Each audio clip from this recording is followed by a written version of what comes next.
Hi friends, urban life ఛానల్కు హృదయపూర్వక స్వాగతం. ఈ ఛానల్లో మీరు ప్రాచీన చరిత్రతో పాటు మోటివేషనల్ అంశాలను తెలుసుకుంటారు.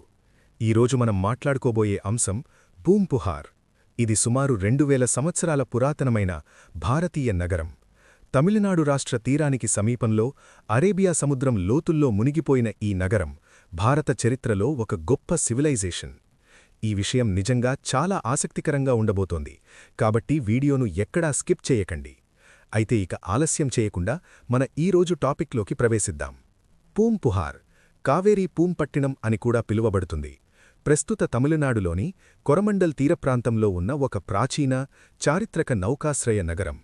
ఇది ప్రాచీన చోళరాజ్యంలో వాణిజ్యానికి, సంస్కృతికి ప్రధాన కేంద్రంగా నిలిచి క్రీస్తుపూర్వం 3వ శతాబ్దం నుంచి క్రీస్తు శకం 3వ శతాబ్దం వరకు అత్యంత వైభవంగా వికసించింది.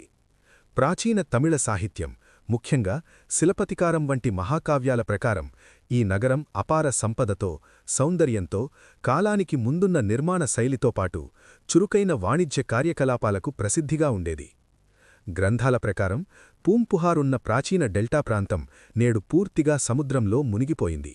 దీనికి ప్రధాన కారణంగా క్రీస్తు శకం 300 ప్రాంతంలో సంభవించిన ఒక భారీ సునామీని పేర్కొంటారు. ఆ ప్రకృతి విపత్తు అంత భయంకరమైనదిగా వర్ణించబడింది.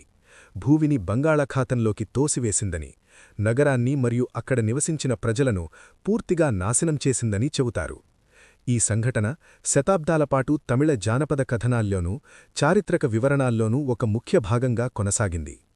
రోమ్, గ్రీసు నుంచి వచ్చిన నౌకలు బంగారం, సుగంధ ద్రవ్యాలు, పట్టువస్త్రాలతో నిండిపోయి నౌకాశ్రయంలో నిలిచే నగరంగా శిలపతికారం వర్ణించింది.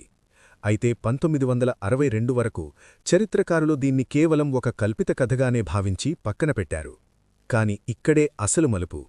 కిలయ్యూర్ అనే చిన్న గ్రామం సమీపంలో భారత పురావస్తుశాఖ తవ్వకాలు నిర్వహిస్తున్న సమయంలో వారొక అసాధారణమైన విషయాన్ని వెలికితీశారు. ఎల్ ఆకారంలో ఇటుకలతో నిర్మించిన నౌకాశ్రయ తీరము అక్కడ ఉందని. ఆ ఇటుకలపై కార్బన్ 14 డేటింగ్ పరీక్షలు నిర్వహించగా అవి క్రీస్తుపూర్వం 3వ శతాబ్దానికి చెందినవని శాస్త్రీయంగా నిర్ధారణమైంది. ఇది సముద్రమట్టం నుండి 23 మీటర్ల లోతులో పరిశోధకులు కనుగొన్న విషయం ప్రాచీన భారతం గురించి మీకు తెలిసిన ప్రతిదీ మార్చివేస్తుంది. ఇది సాధారణ నౌకాశ్రయం కాదు. ప్రాచీన కాలంలోనే భారీ నౌకలను నిర్వహించగలిగేలా రూపొందించిన ఒక అద్భుతమైన ఇంజనీరింగ్ సృష్టి ఇది. తరువాత శాస్త్రవేత్తలు కనుగొన్నది కేవలం ఆ నగరం నిజంగా ఉందని నిర్ధారించడమే కాదు, భారత నాగరికత కాలరేఖలు మనం ఇప్పటివరకు తప్పుగా అర్థం చేసుకున్నామేమో అనే సూచనను కూడా ఇచ్చింది. అంతేకాదు, కొంతమంది పరిశోధకులు ఇప్పుడొక సంచలనాత్మక వాదనను ముందుకు తీసుకొస్తున్నారు. పూంపుహార్ పిరమిడ్ల కంటే కూడా వేల సంవత్సరాలు ముందరి నగరం కావచ్చని. 1981లో CSIR, National Institute of Oceanography, భారతలో తొలి సముద్ర పురావస్తు కేంద్రాన్ని స్థాపించింది. ఆ తరువాత ఎస్ఆర్ రావు నాయకత్వంలో పరిశోధనా బృందాలు, డైవర్లు, సైడ్ స్కాన్ సోనార్, ఎకో సౌండర్ల సహాయంతో బంగాళాఖాతంలో లోతైన పరిశోధనలకు దిగారు. వారు కనుగొన్నది ఊపిరి ఆగిపోయేలా చేసింది. ఇంటర్ టైడల్ జోన్లో, అంటే అధిక జలస్థాయిలో నీటిలో మునిగి తక్కువ జలస్థాయిలో బయటపడే ప్రాంతంలో వారు టెర్రాకోటా రింగ్ వెల్స్ను గుర్తించారు. ఇది ఎందుకు అత్యంత ముఖ్యమంటే, రింగ్ వెల్స్ అనేవి త్రాగునీటి బావులు. అవి భూమిపై ఉన్న మానవ నివాస ప్రాంతాల్లోనే ఉపయోగపడతాయి. అలాంటి బావులు ఇప్పుడు సముద్రంలో మునిగిపోయి ఉండడం వల్ల ఈ ప్రాంతాలు ఒకప్పుడు మానవ నివాసాలుగా ఉన్నాయని స్పష్టంగా నిరూపితమవుతోంది. సముద్రమట్టం నుండి 23 మీటర్ల లోతులో భారత నౌకాదళానికి చెందిన ఐఎన్ఎస్ దర్శక్ నౌక ఒక భారీ యు ఆకార నిర్మాణాన్ని గుర్తించింది. అదేవిధంగా 30 నుంచి 40 మీటర్ల లోతులో 11 కిలోమీటర్ల పొడవైన నౌకాశ్రయ నిర్మాణానికి సంబంధించిన ఆధారాలు కూడా లభించాయి. సముద్ర అడుగు నుండి పురావస్తు శాస్త్రవేత్తలు క్రీస్తుపూర్వం 300 నుండి క్రీస్తు శకం 300 కాలానికి చెందిన మెగలిథిక్ బ్లాక్ అండ్ రెడ్ వేర్ మట్టిపాత్రలను వెలికితీశారు. అలాగే క్రీస్తుపూర్వం 3వ శతాబ్దానికి చెందిన ఆరంభ చోళరాజ చిహ్నమైన పులిముద్రతో గల చదరపు కాపర్ నాణాలు కూడా లభించాయి. అంతేకాదు, 18వ శతాబ్దానికి చెందిన సీసపు ఇంగాట్లను మోసిన నౌక అవశేషన్ను కూడా గుర్తించారు. ఈ సముద్రమార్గం వేల సంవత్సరాలు పాటు నిరంతరంగా క్రియాశీలంగా ఉందని ఇది స్పష్టంగా నిరూపిస్తోంది. 2019లో సైన్స్ అండ్ టెక్నాలజీ విభాగం ప్రాజెక్ట్ డిజిటల్ పూంపుహార్ను ప్రారంభించింది. మల్టీబీమ్ ఎకో సౌండర్లు, ఉపగ్రహ ఇమేజింగ్తో పనిచేసిన 13 సంస్థల సహకారంతో. భౌగోళిక డేటా ఒక అద్భుతమైన నిజాన్ని వెల్లడించింది. కావేరీ నది వేల సంవత్సరాల్లో అనేకసార్లు తన దారిని మార్చుకుంది.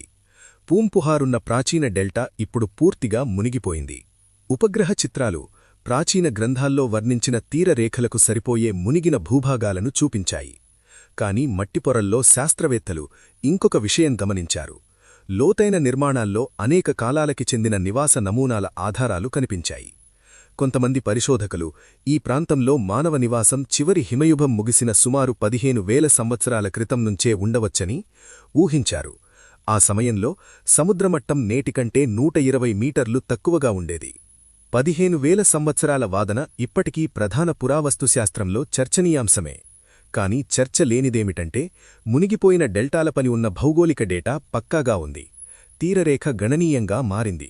మరియు కేవలం 2000 సంవత్సరాల నగరమైతే అక్కడ ఉండకూడని నిర్మాణాలు నిజంగా నీటిలో ఉన్నాయి. కాని పూంపుహార్ ఒక్కటే మునిగిన నగరం కాదు. ఈ వీడియో చూస్తున్న క్షణంలోనే భారత తీరప్రాంతం వెంట మనకు తెలిసిన కనీసం 7 మునిగిన నివాస ప్రాంతాలు ఉన్నాయి. 2025 నాటికి తమిళనాడు రాష్ట్ర పురావస్తు శాఖ రిమోట్లీ ఆపరేటెడ్ వెహికల్స్ ద్వారా లోతైన సముద్ర తవ్వకాలు నిర్వహిస్తోంది. వారి లక్ష్యం 40 మీటర్ల లోతులో ఉన్న నిర్మాణాల నుంచి భౌతిక నమూనాలను సేకరించి ఒకసారి తేల్చేయడం. ఇవి సహజ నిర్మాణాలా లేక మానవ నిర్మిత అద్భుతాలా? మణిమేఖలై రచించిన ప్రాచీన తమిళ కవి పూంపుహార్ ఒకే రాత్రిలో సముద్రంచేత మ్రింగబడింది అని వర్ణించాడు. 1000 సంవత్సరాలు పాటు అది కవిత్వమని భావించాం. ఇప్పుడది చరిత్ర అని తెలిసింది.